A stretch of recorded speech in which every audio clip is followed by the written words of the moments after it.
Hello guys and welcome back to my channel सिर्फ IAS. तो यहाँ पे हम विजन आईएएस की करंट अफेयर की सीरीज जो कि पीटी 365 है उसका updated version from Feb to April उसे कंटिन्यू करते हुए आज आपके सामने इसका पार्ट 7 प्रेजेंट करने जा रहे हैं।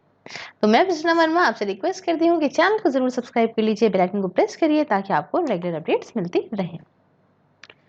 तो हम जो लास्ट इंटरनेशनल रिलेशन पढ़ रहे थे ना, इसी का ही एक्सटेंशन है ये, और इसमें 2 टॉपिक डिस्कस करेंगे हम बहुत अच्छे से। कुछ दूसरे ऑर्गेनाइजेशन जो न्यूज़ में रहे, ग्रुप्स जो न्यूज़ में रहे, उनको पूरा समझेंगे। बट उसके पहले स्किप मत करिएगा, बहुत इंपॉर्टेंट चीज़ बताने जा रही हूँ। अनअकैडमी पे नए नए बैचेस 2021, 2 और 3 के लिए एस्पिरेंट्स के लिए स्टार्ट हो गए। तो अगर आप चाहते हो इन्हें ज्वाइन करना तो definitely I will support you. आप मुझसे पर्सनल कांटेक्ट भी कर सकते हो।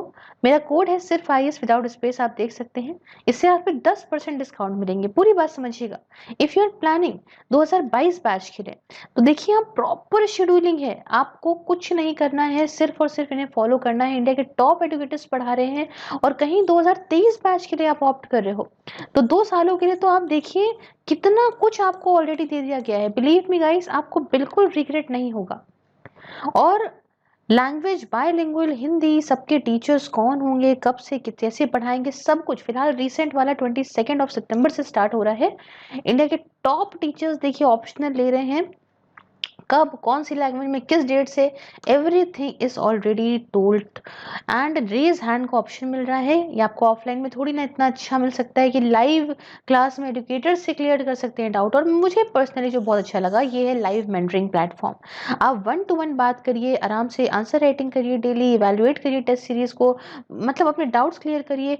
और इससे ज़्यादा इतने ज़रा से पैसों में क्या होता है। पैसे से याद आया कि ma'am, I have financial problem. No issues. An academy is providing loan for UPSC also. What else you want?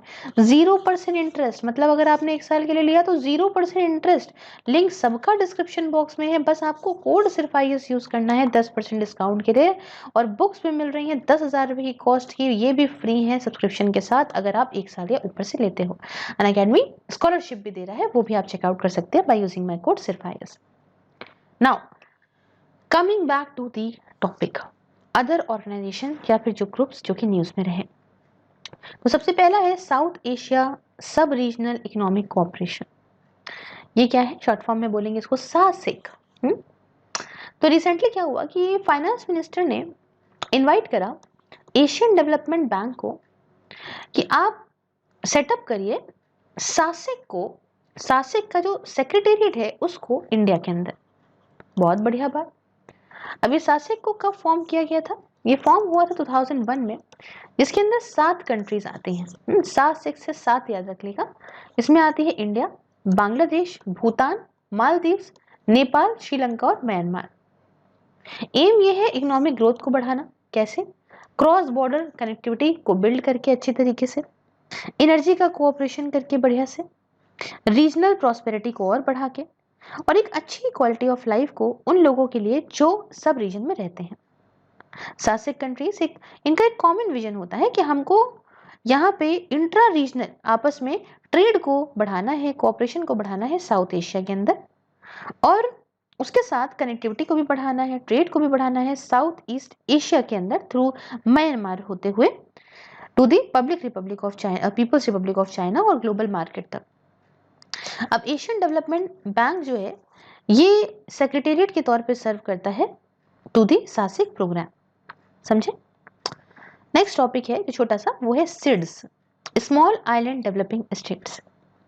देखिए, सिड्स को रिकॉग्नाइज करा गया था एक distinct group of developing countries facing specific social, economic, environmental vulnerabilities के तौर पे United nation conference on environment and development के अंदर, जिसे अर्थ समिट भी कहते हैं। बहुत फेमस सुना होगा अर्थ समिट के बारे में, जो रियो दी जेनेरियो में हुआ था ब्राजील के अंदर 13 to 14 जून 1992 में, है ना। कि मतलब उनमें ये कंट्रीज थी जो कुछ अलग तरह का इकोनॉमिक, सोशल या एनवायरमेंटल रिस्क को झेल रही थी, वो सब इनके अंदर डायरेक्टली ग्रुप था इन सारी लोगों का।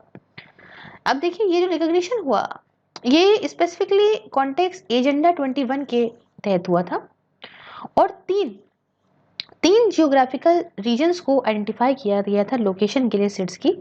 एक तो अपने कैरिबियन, दूसरा आपका पैसिफिक, और तीसरा पैसिफिक और अटलांटिक, और उसके बाद यहाँ पे इंडियन और मेडिटेरियन और साउथ चाइना सी को यहाँ लिया गया था। 3 geographical regions have been identified for the location of seeds, namely Caribbean, the Pacific and Atlantic में आपका इंडियन ओशन और मेडिटेरियन और आपका जो है साउथ चाइना सी वगैरह। अब देखिए इन सब जगहों पे थे। अब नेक्स्ट जो आता है वो टॉपिक आता है United nation capital development fund. ये क्या है समझते हैं।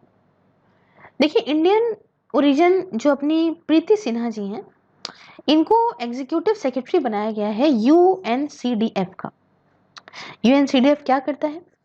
ये पब्लिक और प्राइवेट फाइनेंस वर्क प्रोवाइड करता है गरीबों के लिए वर्ल्ड के अंदर, वर्ल्ड के एटलीस्ट 46 लीस्ट डेवलप कंट्रीज में। इसको स्टैब्लिश करा गया था यूएन जनरल असेंबली के द्वारा 1966 में।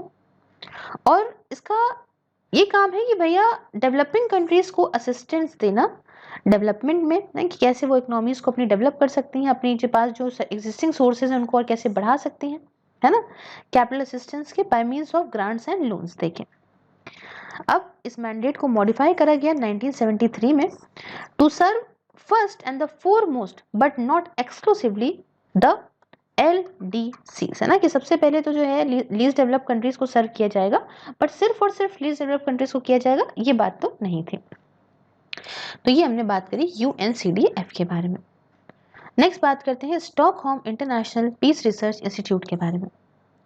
देखिए ये एक इंडिपेंडेंट इंटरनेशनल इंस्टीट्यूट है जो पूरी तरह से रिसर्च को डेडिकेटेड है इनटू कॉन्फ्लिक्ट, आर्मामेंट्स, जो आर्म्स कंट्रोल को लेके है या डिसआर्मामेंट को लेके है। ये 1966 में स्टैब्लिश हुआ था। ये डेटा प्रोवाइड करता है, एनालिसिस करता है, रिकमेंडेशन प्रोवाइड करता है ओपन सोर्सेज के बेसिस पे, और ये सब कुछ पॉलिसी मेकर्स को प्रोवाइड करता है, रिसर्चर्स को देता है, मीडिया या इंटरेस्टेड लोग जो लोग हैं उनको देता है। इसकी रिपोर्ट के हिसाब से इंडिया का जो इम्पोर्ट है आर्म्स को लेके वो 33% से घटा है 2011 से 15 के बीच में, और 2016 से 20 के बीच में। इंडिया जो है वो टॉप 3 आर्म्स सप्लायर रहा 2016 से 20 के बीच में। रशिया, मतलब India's top 3 arm supplier. India ने कहाँ से जो है इंडिया के टॉप 3 आर्म सप्लायर्स, इंडिया ने किससे आर्म्स लिए, ठीक है, तो रशिया से हमने करीब 49% इंडिया का इम्पोर्ट आया, फ्रांस से 18% आया, और इजराइल से हमारा 13% आया। रशिया मोस्ट अफेक्टेड सप्लायर है, ऑल्दो इंडिया जो है, इंडिया का जो इम्पोर्ट है यूएस आर्म से ये भी थोड़ा कम हुआ है क्योंकि इंडिया का इम्पोर्ट ही कम हुआ इसलिए। अब जो 5 लार्जेस्ट आर्म एक्सपोर्टर्स रहे 2016 से 20 के बीच में, वो रहे आपके US, Russia, France, Germany, China. While जो टॉप इंपोर्टर्स रहे वो सऊदी अरेबिया रहे, इंडिया, इजिप्ट, ऑस्ट्रेलिया और चाइना रहे। तो हमने कुछ बात करी सिपरी के बारे में, और लास्ट में हम हाउथी रिबेल ग्रुप के बारे में बात करेंगे। देखिए यूएस एडमिनिस्ट्रेशन ने ये चीज नोटिस करी दैट ये जो है वो हाउथीज को हटा देंगे अपनी list of foreign terrorist organization से। इससे बहुत मदद मिलेगी ह्यूमैनिटेरियन ग्रुप्स को कि काफी एड दे सकते हैं ये, है ना, to the warring sites in the Yemen. अब देखिए हाउथी रिबल्स जो हैं ये यमन के नॉर्थ प्रोविंस सादा से निकले थे, जो सऊदी अरेबिया को के साथ बॉर्डर बनाता है। सादा, SEEDA। इनको माना जाता है कि भाई इनको ईरान बैकअप दे रहा था और ये काफी कॉम्प्लेक्स वॉर लड़ रहे थे इसी के साथ, यमन की सरकार के साथ में। सऊदी अरेबिया और दूसरे कुछ सुन्नी अरब स्टेट्स ने पहले ही यहाँ पे एयर कैंपेन की शुरुआत कर दी थी ऐसे हाउथीज को डिफीट करने के लिए, हराने के लिए। तो हमने ये पूरी बात करी कुछ other organization groups and news के बारे में। अब हम कुछ क्रिटिकल इंफ्रास्ट्रक्चर जो नेक्स्ट टॉपिक है उसके बारे में समझते हैं।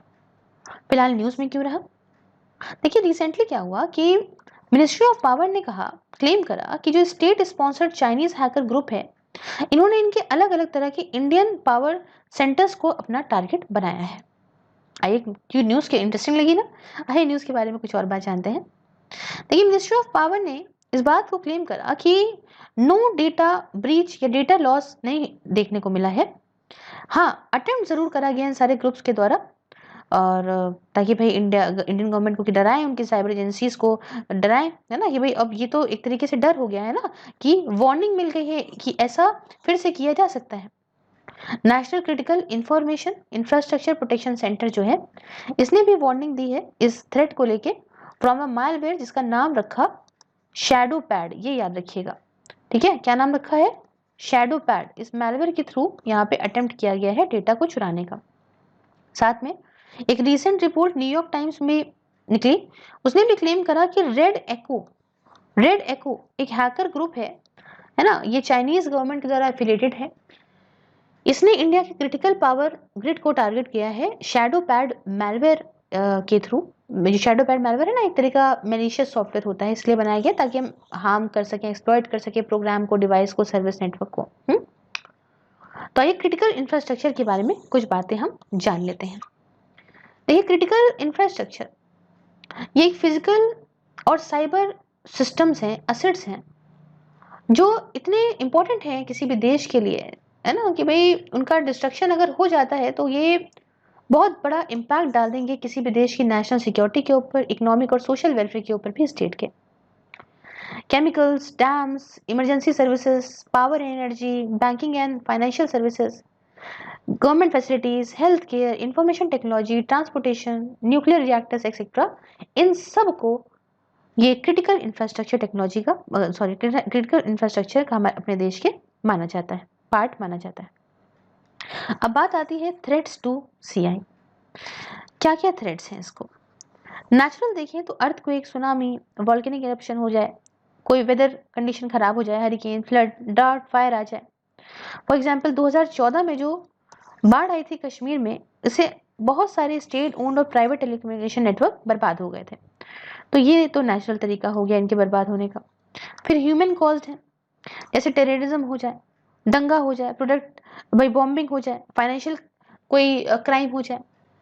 फॉर एग्जाम्पल कि साइबर अटैक जो रशिया ने करे थे जॉर्जिया पे 2008 में, उसमें जो मैलवेयर यूज किया था डैमेज करने के लिए सेंट्रीफ्यूगस को, वो यूज किया गया था ईरानियन न्यूक्लियर फैसिलिटी, है ना, तो कई सारी जगह पे करा गया था। तो ह्यूमन कॉस्ट भी होते हैं ये। उसके साथ यहाँ पे एक एक्सीडेंटल या टेक्निकल भी होते हैं, है ना, या मतलब भाई एक्सीडेंटल और टेक्निकल भी होते हैं, जैसे इंफ्रास्ट्रक्चर और हजार्डियस मटेरियल फेलियर हो गया, एक्सीडेंट हो गए, या पावर ग्रिड फेलियर हो गया, या वाटर ट्रीटमेंट फैसिलिटीज फेलियर हो गया, या वाटर मेन कुछ उसमें कोई दिक्कत आ गई, या सेफ्टी सिस्टम फेलियर हो गया, वगैरह वगैरह। तो ये कुछ तरीके यहाँ पे होते हैं। अब देखिए, थोड़ा सा कुछ हम इससे रिलेटेड प्रोग्राम और न्यूज़ को जान लेते हैं।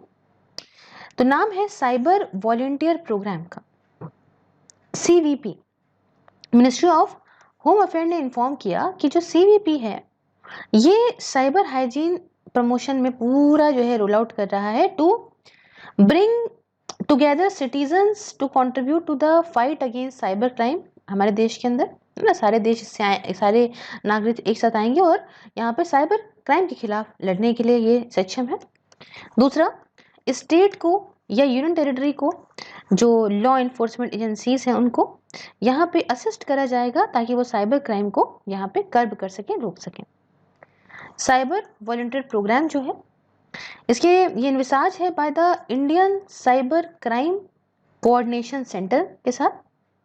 और ये जो Indian cyber crime coordination centre है ये मिनिस्ट्री ऑफ होम अफेयर्स के अंदर आता है। ये एक नोडल पॉइंट के तौर पे एक्ट करता है at national level in the fight against cyber crime. इसमें भाई एकेडमिया हो गए, इंडस्ट्री हो गई, पब्लिक हो गई, गवर्नमेंट हो गई, सब एक साथ लेकर आएगा और ये सब मिलके प्रिवेंट, डिटेक्ट, इन्वेस्टिगेट और प्रोसिक्यूट करेंगे साइबर क्राइम को। अब लास्ट चीज समझ लेते हैं, वो है critical infrastructure protection in India. तो स्पेसिफिकली हम इंडिया के रेफरेंस में जानते हैं। देखिए, बात 2014 की है जब इंडिया ने national critical information infrastructure protection centre को एस्टैब्लिश किया था ताकि रेगुलेट और प्रोटेक्ट कर सकें हमारे देश के क्रिटिकल इंफॉर्मेशन इंफ्रास्ट्रक्चर को। अब देखिए, क्रिटिकल इंफॉर्मेशन इंफ्रास्ट्रक्चर अगर हम बात करें तो जैसा कि इंफॉर्मेशन टेक्नोलॉजी एक्ट ऑफ 2000 ने डिफाइन करा है, ये ऐसे वाइटल कंप्यूटर रिसोर्सेज हैं जो अगर मान लो ऐसे हो जाते हैं कि डिस्ट्रॉय हो जाए या चलना उनके दिक्कत कुछ आ जाए, तो इससे बहुत बड़ा खतरा हमारी नेशनल सिक्योरिटी को, इकोनॉमी को, पब्लिक हेल्थ और सेफ्टी को पड़ सकता है, पब्लिक और प्राइवेट दोनों सेक्टर्स में। क्रिटिकल इंफ्रास्ट्रक्चर ऑर्गेनाइजेशन अलग अलग जगह अलग अलग सेक्टर्स में, जैसे कि पावर और यूटिलिटी हो गया, टेलीकम्युनिकेशन और ट्रांसपोर्ट हो गया, स्ट्रेटेजिक या पब्लिक इंटरप्राइजेस हो गए। ये सारा कुछ ऑपरेट करते हैं अकॉर्डिंग टू द गाइडलाइंस जो कि इशू करी जाती हैं by the national critical information infrastructure protection centre के द्वारा। देखिए, Indian computer emergency response team, जिसे हम लोग सर्ट इन बोलते हैं, ये नेशनल नोडल एजेंसी है रिस्पॉन्ड करने के लिए कंप्यूटर सिक्योरिटी इंसिडेंसेस को। वही जगह नेशनल साइबर सिक्योरिटी कोऑर्डिनेटर की बात करूं, जो कि नेशनल सिक्योरिटी काउंसिल सेक्रेटेरिएट के तहत आती है, ये सब कोऑर्डिनेट करती है अलग अलग एजेंसीज के साथ में नेशनल लेवल पे साइबर सिक्योरिटी मैटर को लेके। उसके साथ नेशनल साइबर कोऑर्डिनेशन सेंटर, ये इसलिए है ताकि जो भी ज़रूरी सिचुएशनल अवेयरनेस है साइबर सिक्योरिटी थ्रेट्स को लेके, उनके खतरों को लेके, उन्हें यहाँ पे जनरेट कर सके और टाइमली, मतलब टाइम से ही यहाँ पे इंफॉर्मेशन शेयरिंग हो जाए, फटाफट से काम हो, एक्टिवनेस से प्रिवेंटिव और प्रोटेक्टिव एक्शंस उठाए जाए। एक नई डिवीजन जो कि मिनिस्ट्री ऑफ होम अफेयर्स के अंदर है, साइबर एंड इंफॉर्मेशन सिक्योरिटी के लिए। उसके साथ गाइडलाइंस जो है वो इशू करी गई हैं चीफ इंफॉर्मेशन सिक्योरिटी ऑफिसर के द्वारा, है ना, जे कि भाई आखिरकार की रोल क्या होगा, रिस्पॉन्सिबिलिटी क्या होगी कि अगर हमें इंफ्रास्ट्रक्चर को सिक्योर करना है, कंप्लायंस करना है। उसके साथ साइबर स्वच्छता केंद्र की बात करते हैं, तो भाई बॉट नेट क्लीनिंग और मैलवेयर एनालिसिस सेंटर इसे लॉन्च करा है ताकि जो भी मैलिशियस प्रोग्राम्स हैं उन्हें ये डिटेक्ट करे और पता लगाए और फ्री टूल्स दे कि भैया आप ऐसे प्रोग्राम्स को रिमूव कर दीजिए। ठीक है, तो इतना हमने बात करी। नेक्स्ट में हम इकोनॉमी का टॉपिक लेंगे। आईआर यहाँ पे ओवर होता है। धन्यवाद। सिर्फ आईएएस का कोड यूज जरूर करिएगा अनअकैडमी पे खुद को सब्सक्राइब करते वक्त, या मुझसे सिर्फ आईएएस सेल्स पे टेलीग्राम पे बात कर सकते हैं इसके रिगार्डिंग, मैं आपको पूरा गाइड करूंगी। Thank you so much.